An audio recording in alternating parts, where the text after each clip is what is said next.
Hola, hoy vamos a meternos de lleno en un tema que de verdad es absolutamente fascinante y súper necesario.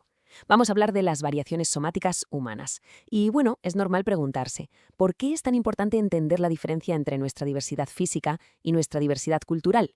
Pues porque no es solo teoría de libros, es la base de la psicología de la salud y de la medicina moderna. A lo largo de esta explicación visual, vamos a ver exactamente cómo la evolución y nuestra forma de organizarnos han dado forma al mundo que vemos hoy. Para que nos sea más fácil seguir el hilo, lo hemos dividido en 4 partes muy claras. Empezaremos con los conceptos fundamentales. Luego pasaremos a las variaciones somáticas humanas. Después analizaremos el impacto del racismo en la salud y cerraremos viendo cómo avanzar hacia una psicología intercultural. Vamos allá. Arrancamos con nuestro primer punto, conceptos fundamentales. Etnia frente a raza.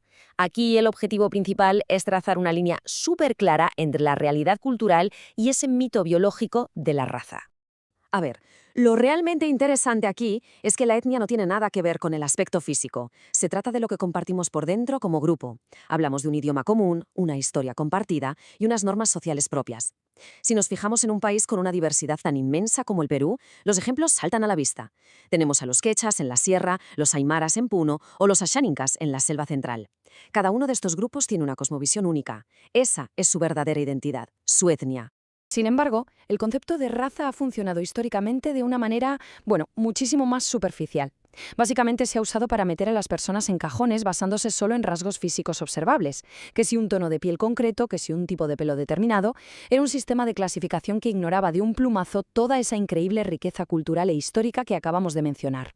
Pero ojo, porque la ciencia moderna es tajante en esto. La raza, tal y como nos la han contado históricamente, literalmente no existe a nivel biológico. Es 100% una construcción social. Todas las personas de este planeta somos de una única especie, el Homo sapiens. Esas variaciones que vemos a simple vista no nos dividen en subcategorías biológicas, para nada. Son solo el reflejo de una maravillosa variabilidad genética dentro de nuestra propia especie.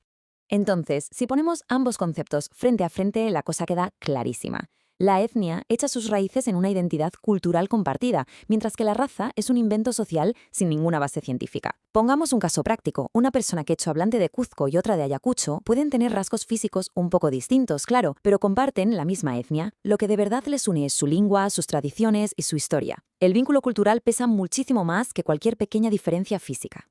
Pasamos al segundo bloque, variaciones somáticas humanas y la adaptación ambiental. Seguro que ahora surge la duda de, si no existen las razas biológicas, ¿de dónde salen esas diferencias físicas tan evidentes entre las distintas poblaciones? Pues la respuesta está en nuestro entorno. Para entender esto, tenemos que hacer un pequeño viaje en el tiempo. Todo arranca hace unos 70.000 años, cuando el Homo sapiens empezó a salir de África. Al expandirse por el planeta, nuestros antepasados se toparon con climas y geografías totalmente nuevos. Por ejemplo, hace unos 15.000 años, algunos grupos cruzaron el estrecho de Bering hacia América. Y milenio tras milenio, sus descendientes, como los actuales pueblos andinos, desarrollaron una capacidad alucinante para vivir a altitudes extremas con muy poco oxígeno. Es pura adaptación evolutiva.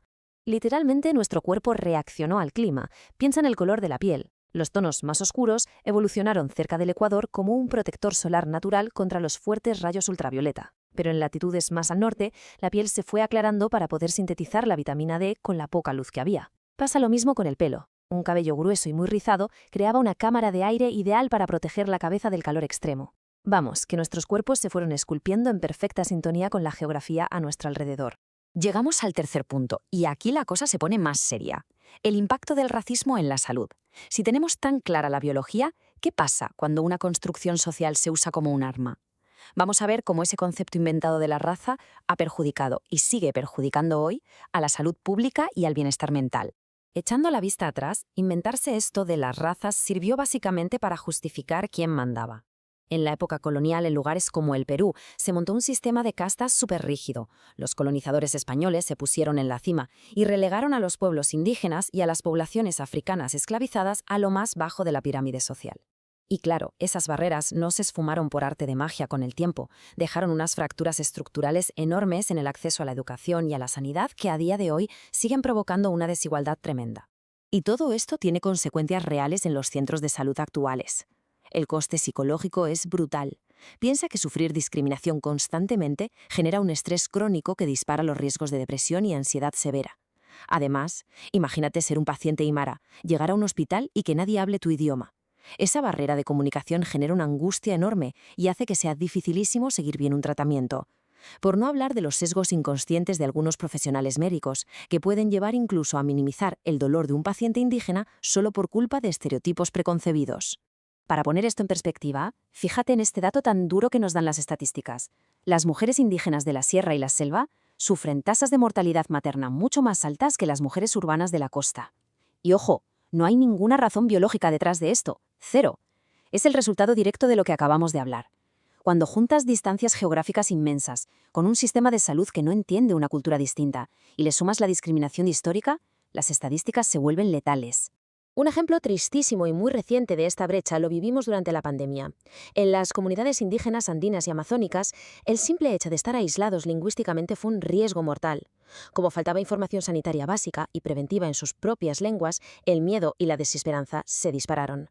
Esto provocó una crisis de salud mental gravísima en poblaciones que, lamentablemente, ya estaban en una situación de muchísima vulnerabilidad.